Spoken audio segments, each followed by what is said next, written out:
Election అప్డేట్స్ను అందరికంటే ముందుగానే తెలుసుకోవాలంటే ఈరోజే ఆర్టీవీ లైవ్ యాప్ని మీ మొబైల్లో డౌన్లోడ్ చేసుకోండి. తెలంగాణ ఆవిర్భావ దినోత్సవం సందర్భంగా ఆనంద్ గారు ముందుకు వచ్చేసేసి మరి ఇక్కడ కూడా లోపల అంటే క్యాంపస్ లోపల చాలా మంది ఈరోజు బ్లడ్ డొనేషన్ కూడా చేస్తున్నారు. ఇక్కడ సన్మానం చేయడానికి కూడా ఇక్కడ షీల్డ్స్ కావచ్చు, తర్వాత ఇవన్నీ కూడా ఆయన్నే ఖర్చు పెట్టుకున్నారు. ఎవరిని కూడా అడగలేదు. ఏదైనా ఉంటే మాకు చెప్తా ఉంటుండే ఇది మీరు ఒక అటెండ్ చేయండి సార్ అని చెప్పినారు.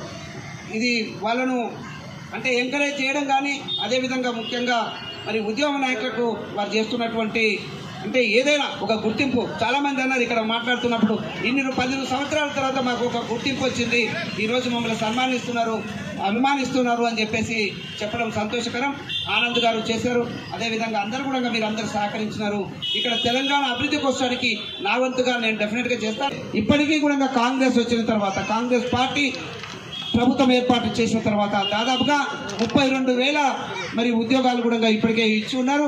వాళ్ళు క్లెయిమ్ చేస్తూ ఉన్నారు, మేము నోటిఫికేషన్ ఇచ్చాం, అప్పుడు క్యాన్సిల్ అయింది, మీరు వేసినారు ఇప్పుడు వచ్చినాయి అని చెప్పేసి. ఏదైనా కూడా అన్ని 10 సంవత్సరాలు 9.5 సంవత్సరాలు మరి పాలన చేసి మరి విద్యార్థులను పట్టించుకోకుండా ఈరోజు ఒక అబ్బాయి చెప్తా ఉండే, శంకర్ అని చెప్పేసి మాడుగుల నుంచి వచ్చినటువంటి అబ్బాయి, మేము ఇప్పుడున్నటువంటి విద్యార్థులతోటి కంప్లీట్ చేయలేకపోతున్నాం, ఇప్పుడు మేము గ్రూప్ 4 గ్రూప్ 2 ఏవి రాసినా కూడా మేము సక్సెస్ అవ్వట్లేదు. కారణం ఏంటిదంటే ఇప్పుడే వచ్చినటువంటి విద్యార్థులకు అవకాశం ఉంది, మేము అన్ని మర్చిపోయాం, ఇప్పుడు అంతా కూడా వచ్చేటువంటి పేపర్స్ మేము ఆన్సర్స్ చేయలేకపోతున్నాం అని చెప్తున్నారు. నిజంగా మరి ఆ రోజు ఉద్యమంలో పాల్గొన్నటువంటి వాళ్ళు ఈరోజు సన్మానించుకున్న వాళ్ళు ఉట్టిగానే సన్మానిస్తున్నారు, మమ్మల్ని పంపిస్తున్నారు, మాకు ఉద్యోగం రావట్లేదు అన్నారు. కానీ వాళ్ళ జీవితంలో కొంత దాదాపుగా 15 ఏళ్ళలో పోగొట్టుకొని మరి ఉద్యమం చేసి తెలంగాణ తీసుకొచ్చినారు.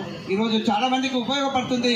కానీ ఉద్యమం చేసినటువంటి వాళ్ళకు పూర్తి స్థాయిలో మరి వారికి ఏమంటారు జస్టిస్ జరగలేదనేది మరి కొంతమంది చూస్తే అర్థమవుతుంది. ఏ కొద్ది మందికో మరి అవకాశాలు వచ్చినాయి, వాళ్ళు సక్సెస్ అయి ఉంటారు. అందులో ఇప్పటివరకు బాలాజీ గారు చెప్పారు, ఆ సక్సెస్ పొందినటువంటి మొదటి వ్యక్తి మరి ఆ కుటుంబమే కాబట్టి పూర్తిగా వాళ్ళైతే ఎలాగో సక్సెస్ అయినారు. అందులో ఏమాత్రం డౌట్ లేదు. మిగతా వాళ్ళందరూ కూడా అయి ఉంటే బాగుండేది. అవ్వడానికి ఈ కాంగ్రెస్ ప్రభుత్వం కూడా మరి నిరంతరం వీరి కోసానికి తెలంగాణ అభివృద్ధి కోసానికి పాటుపడుతుందని చెప్పేసి నేను భావిస్తా ఉన్నాను. తెలంగాణ రాష్ట్రం ఏర్పడి 10 సంవత్సరాలు కావస్తున్న సందర్భంగా తెలంగాణ ప్రజానీకానికి శుభాకాంక్షలు తెలియజేస్తా ఉన్నాను ఆర్టీవీ ద్వారా. మరిన్ని వీడియోస్ కోసం ఛానల్ ని సబ్స్క్రైబ్ చేయండి. లేటెస్ట్ అప్డేట్స్ కోసం వాట్సాప్ ఛానల్ ని ఫాలో చేయండి. అండ్ లింక్ డిస్క్రిప్షన్ లో ఉంది.